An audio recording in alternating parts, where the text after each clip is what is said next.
Еба... In here, brother. guys. It's become very apparent to me that a lot of people have a misconception about what war is and what Ukraine is like during wartime. So today I'm going to discuss at what range can you expect to take artillery, at what range can you expect to get into a gunfight. So in my opinion, my experience, when you are 11 kilometers away from the front line or beyond, you are in the rear. You are not going to be getting into gunfights. You're not going to be taking grad or artillery in most scenarios. The only threats that you're going to have are going to be HABs, FABs, Shaheeds, cruise missiles launched by big bombers way behind Russian lines, and then they launch them and they go 500 kilometers and hit a target in Lviv. But there's two other big ones that I want to mention: saboteurs and mines. When it comes to saboteurs, those are people that are being paid by the Russian military, being paid by the Russian intelligence agencies to do actions well behind the front line. This could be taking off the bolts on your tire and then making it so you run off the road. This happened to us. We don't know if it was a saboteur or not. They're hiding among the populace. They could be homeless people being paid off, just giving intelligence, giving data on where troop movement is happening, calling it in so that the missiles can then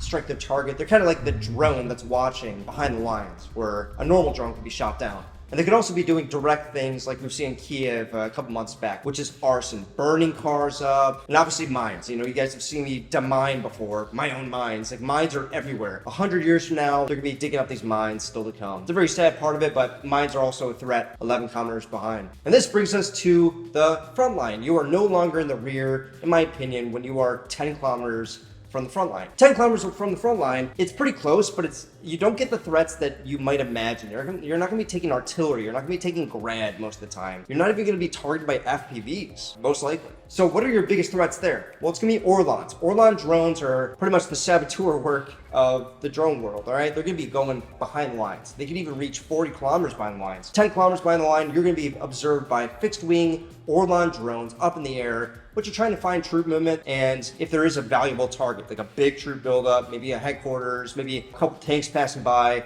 then they're going to be calling in to the Air Force, the Russian Air Force, to go and send in FABs and CABs. So you might be wondering, why aren't FPVs? I know FPVs have a range of 20 kilometers sometimes. What about artillery? Artillery has a range of like 35, 40 kilometers. What about mortars, you know, whatever it is? Well, the thing is that artillery systems aren't working on the zero line. The zero line is 10 kilometers away. The artillery systems are usually 2/3 of the distance of their range away from the zero line. Does it make sense? So that way they can maybe reach out to the 10 kilometers away, but that's not the priority. The priority is hitting the targets at the zero line, the ones that might be building up troops and then doing an assault that day. And especially given the usage of FPVs that can reach out 20 kilometers, how expensive these artillery systems are, they're usually even further back. So they're not gonna be able to reach out 10 kilometers most of the time. And in my experience, I'm just talking about my experience, 10 kilometers away, you're gonna be eating hot dogs at an Aqua gas station with everybody else with no plate carrier. It doesn't really matter. You're not really at threat of much. But I guess at this point I should say this is a big caveat. War is messy. War is foggy. The fog of war. So everything that I say here can change. The zero line can potentially move dramatically day to day.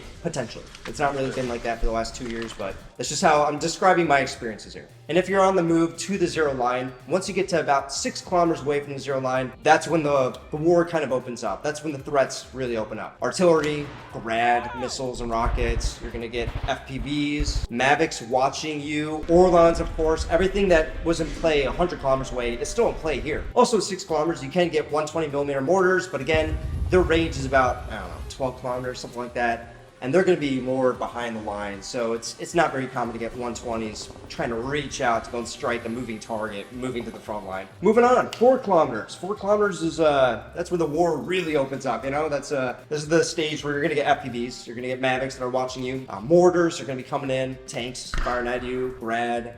I know I already said grad, but especially grad at this point. But I do want to say, 4 kilometers away, even at 4 kilometers, you're not going to be taking much. Like, the reality is that there's so many targets ahead of you. The majority of the mortars, the majority of the FPVs and everything are working 2 kilometers from the zero line, 2 to 3. So you're still not gonna be taking much incoming. It's really rare to get targeted at 4 kilometers. And also Lancet drones, these are loitering kamikaze drones with AI functionality. So it's not quite FPV, there's a little bit more independent thoughts, you know, AI, and they're going to be looking for big targets. You know, even at 4 kilometers, they're not really looking for your pickup truck with the jammer system on top. They're not looking for you. They're usually looking for tanks. If you're in a truck, they're not really going to be spending a lot of munitions trying to get you. You're not that important. Now we're moving up to 2 kilometers away. This is where if you're outside you're gonna get targeted. You better get inside. Everything's gonna be out there at that point. Anything that can hit you other than rifle fire is gonna be trying to kill you. So at this point, you were guaranteed, if you're out in the open, to be targeted by Mavic drops,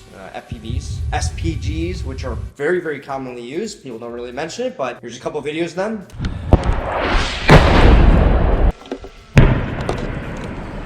It's friendly. SPGs are self-propelled guns. They're rockets, usually about like 80 to 100 millimeter, kind of like mortars, but more direct fire. At 2 kilometers away, I could see Bakhmut 6 kilometers away. I could just see the skyline all the time. I wake up in the morning, stretch, and there's Bakhmut, you know, and that's where everything's coming from. In my experience, in my opinion, 2 kilometers away, it's danger. It's danger. But 3 to 4 mortars, that's gonna be your main threat. Other than that, probably not much. Then 1 kilometer away. Last time I was 1 kilometer away from the front line was a long time ago, so I'm not going to mention much. Other than 1 kilometer away, you can definitely expect machine gun fire. Machine guns are placed up, either PKMs, heavy machine guns, 50 cals, Dushkas, Cords. All those are going to be potentially seeing you. They're going to be watching you with thermal scopes. Their fire is going to be coordinated by the Mavics to go and fire at you. And to get 1 kilometer away is super difficult. Very, very difficult. You're going to be trekking. You know, if you bring a vehicle 2 kilometers from the front line, you're gonna start getting hit. And if you bring it 1 kilometer away, there's like a 50% chance that vehicle is not coming back, especially if it's a truck. So if you get 2 kilometers away, that's the point where you're probably gonna be trekking to the 0 line at that point. Does that make sense? It's very, very dangerous once you get to 2 kilometers away. So yeah, that's machine gun fire, snipers maybe. Again, I haven't been there in a while. I'm just going off of what I've heard stories from my friends and also the experiences of me meeting the infantrymen, either training them or the ones that passed by as they were on their way to the 0 line when we were 1.5 kilometers away. And that brings us to the 0 line, 0 kilometers away from the front line. You are at the very front of what Ukraine controls. Grenades, rifle fire, everything under the sun is gonna be trying to kill you. They don't like infantry. Nobody likes infantry. They're a pain in the ass, right? They hide in holes, they survive, and a man with a rifle has been the backbone of every war, and it continues, no matter the threats. So everything that I mentioned, Babs, Cabs, Grad, tanks, you name it, BMPs, 0 line. They're gonna be taking it all. Everybody, keep the infantrymen in your prayers. It's not an easy job. I just want to mention that. And I think we've all seen videos of the 0 line. It's insane. Definitely wouldn't want to be there right now. But somebody's got to do it. And there's a lot of really ballsy dudes with a lot of courage and a lot of honor that continue to do that. So anyway, guys, hope you learned something. This is kind of what I experienced in the about 2 years that I spent in Ukraine so far. And I just want to mention it. Spread it on to you guys. Give you guys some more knowledge about what modern warfare looks like and what kind of threats you should be expecting at different ranges. Not just ranges like, oh yes, artillery can hit 40 kilometers. No, you're not gonna be taking it 40 kilometers away. And I just hope that you just have a better understanding on war and what it actually looks like. You know what I mean? So, anyway. Thanks for listening. Really appreciate you guys being here, and I'll see you guys in the next one. Peace. Haydi havancılar.